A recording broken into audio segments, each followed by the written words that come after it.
आप सभी को मेरा नमस्कार। हमारी आज की कहानी का शीर्षक है मिशन साइकिल। नूरेन एक मिशन पर है, साइकिल सीखने का मिशन, ताकि वह अपने सबसे पक्के दोस्त वसीम से साइकिल रेस में जीत सके। पर नूरेन का मिशन साइकिल कुछ उलझता हुआ नजर आ रहा है, क्योंकि उनके शहर में कर्फ्यू लग चुका है। अब पता लगेगा कि अमन नूरेन किस तरह से साइकिल को अपने को सीख पाती है। क्या सुबह हो गई? अम्मी और अब्बू ने मुझे उठाया क्यों नहीं? क्या वे भूल गई क्या? मुझे स्कूल जाना है। कहीं वो मुझे ही तो नहीं भूल गई? कहाँ है सब लोग? नूरेन ने कहा। सभी इतने संजीदा क्यों नजर आ रहे हैं? अम्मी, अब्बू, दादू, नानी सब। नूरेन, तुम अपने आप उठ गई? अम्मी ने कहा। मैं अम्मी के करीब चली गई। अम्मी, आज क्या इतवार है? मैंने पूछा। मेरी अम्मी स्कूल में टीचर है, वो बच्चों को ज्ञान पढ़ाती हैं और हम ज्यादातर साथ में चलकर स्कूल जाते हैं। नहीं नूरी, आज स्कूल की छुट्टी कर दी गई। उन्होंने कहा। ओह, मैंने निराश होने का नाटक करते हुए कहा, पर असल में तो मेरे मन में लड्डू फूट रहे थे। मुझे लगता है कि अब मुझे वसीम के घर जाना चाहिए खेलने के लिए। फिर क्या था, वसीम और मैं दोनों ही दूसरी जमात में पढ़ते हैं, पर हमारी कक्षा अलग अलग है। वसीम बचपन से ही मेरे एक दूसरे के हम पड़ोसी हैं। हमने खूब सारी छुट्टियां एक साथ गुजारी हैं, खेलते हुए, सेब के पेड़ पर लटकते हुए, गुलाब की क्यारियों में चिल्लाते हुए। हम तब तक खेलते हैं जब तक हमारे घर वाले हम पर चिल्ला ना पड़े। और कमाल की बात बताऊं, हम साथ में 14 खेलों का आविष्कार भी किया है। वह मेरे सबसे अच्छे दोस्त और प्रतिद्वंदी भी हैं। अब्बू ने मुझे दूध और उसमें डुबोकर खाने की चोची का एक टुकड़ा दिया। ये कश्मीरी रोटी वसीम के परिवार की बेकरी से आई है और इसमें खसखस का लजीज स्वाद है। मुझे ये बहुत पसंद है। नूरी, वसीम के यहाँ जाने का कोई फायदा नहीं, अब्बू ने कहा। वो अपनी मम्मी के साथ थोड़े दिनों के लिए जम्मू गया है। आज का समाचार बहुत ड्रामा लग रहा है। नानी ने टीवी की आवाज बढ़ाई। अम्मू, दादू, नानी आपस में बिना किसी शब्द के बहुत कुछ कह रहे हैं, जिन्हें मैं शायद ही कभी समझ पाऊं। बात करते हुए अम्मी की तोरियां यूं चढ़ी हुई हैं मानो दो बड़े प्रश्न चिन्ह। अब वो अपना सिर हिलाते हुए होठ सिकोड़ते हैं। दादू कुछ अक्षरों में धीरे धीरे बुदबुदाते हैं। कह रहे फे ये ओ। वे सभी चिंतित नजर आ रहे हैं मुझे।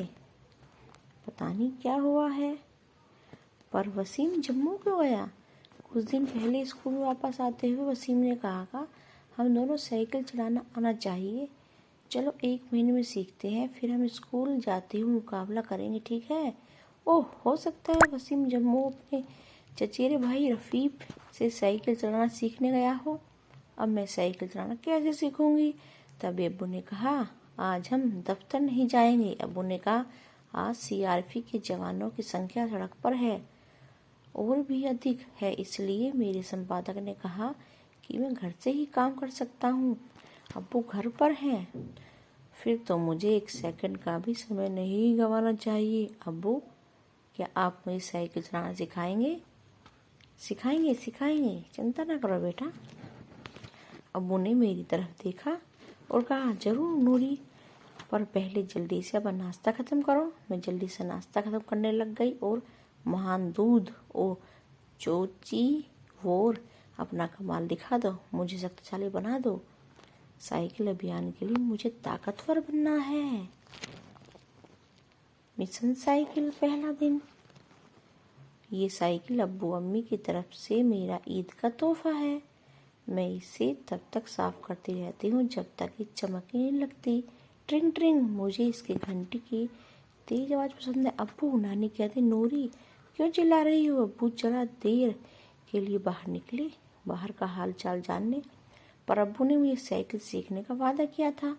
नानी बगीचे की ओर औजार नीचे रखती है। मैं तुम्हें सिखा सकती हूँ। कहती हैं, पर नानी आपको साइकिल चलाना आता भी है? नूरी मेरी बच्ची, मैं अपने पूरे स्कूल में सबसे तेज साइकिल चलाती थी।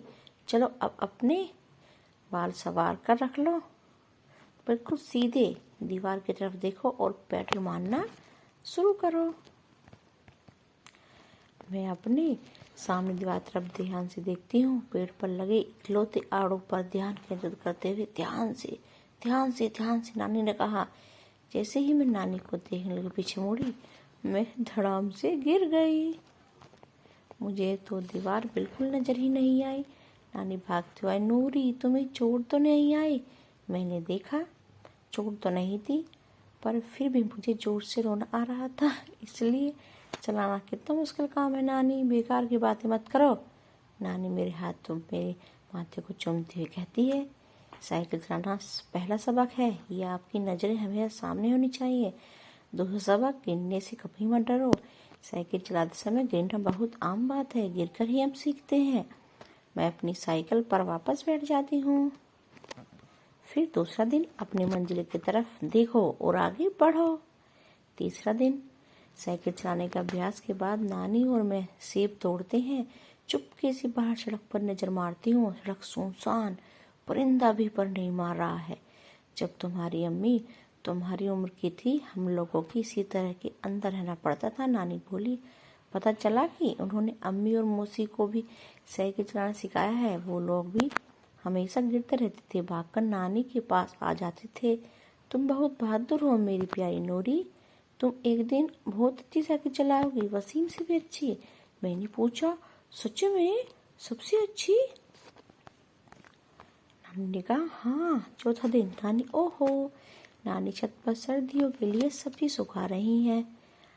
अब साइकिल चलाने में मेरी बात कौन करेगा? मैं सिखाऊंगा। अखबार पर नजर गड़ाए हुए दादू ने पूछा। दादू का इस वक्त घर पर रहना अजीब था, पर साथ ही साथ बहुत मजेदार बात भी थी। दादू अपने दोस्तों के साथ सैर पर नहीं गए।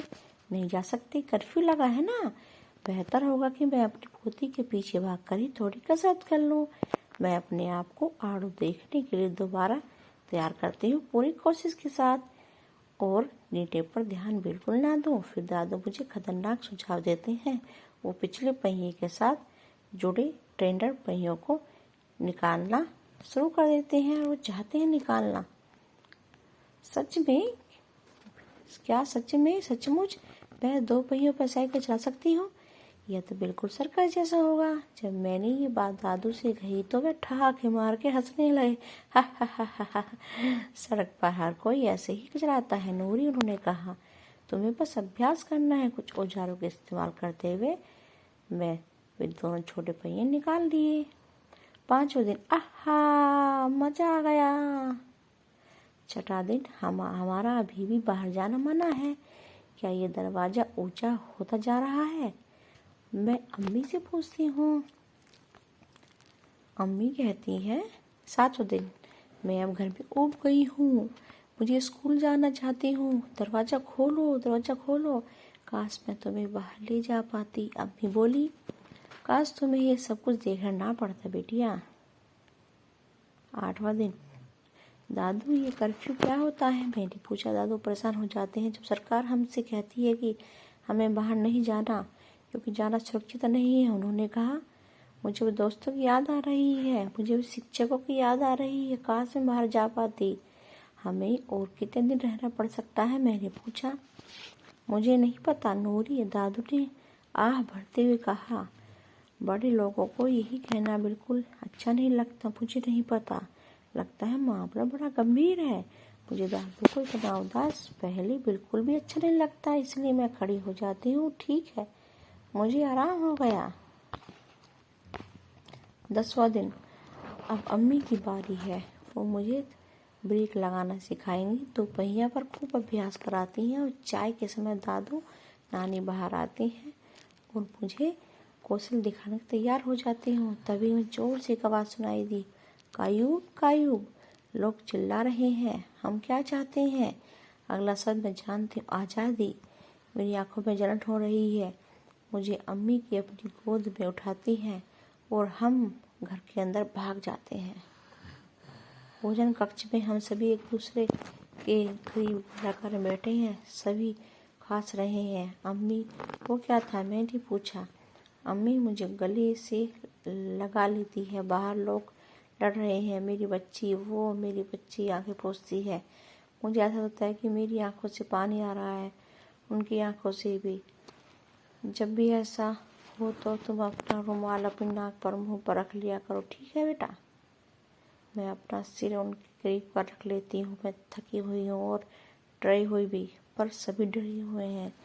मुझे नानी के वो शब्द याद आते हैं जो उन्होंने साइकिल सिखाते हुए पहले दिन कहे थे, मुझे बहादुर बनना है। 11वां दिन। अगली सुबह अब्बू मुझे जगाते हैं, उठ जल्दी उठ आलसी बच्ची, मैं तुम्हें साइकिल सिखाऊंगा। क्या ऐसा समय में साइकिल सिखाना उचित हो? मैंने पूछा। मैं वादा करता हूँ अगर तुम्हें कुछ भी होगा मैं तुम्हारा ख्याल रखूंगा, ठीक है? मैंने सुना वसीम कुछ ही दिन में वापस आने वाला है, तुम जल्दी तैयार हो जाओ रेस के लिए। मैं अब्बू के सामने साइकिल चलाती हूँ, ठीक उसी प्रकार जैसे दादू नानी ने सिखाया था मुझे। साइकिल मोड़ना सिखाती हूँ। उस साइकिल चलाते समय 8 की संख्या बनाती हूँ और फिर अपने पाँव जमीन पर रख लेती हूँ। फिर क्या था? फिर जैसे ही अकेले साइकिल चलाते हुए ऊबने लगती हूँ, वसीम घर वापस लौट आता है। शुक्र है। चलो, अब्बू मुझे बताते हैं कि सेना ने कुछ घंटों के लिए कर्फ्यू हटा दिया है। वसीम की अम्मी श्रीनगर वापस आ गई। वसीम हमारे घर आता है और साथ में टोकरी भर कर लाता है, खूब सारे सोसी और उसको अब्बू की तरफ मैं उसे आड़ू देती हूँ, जिस पर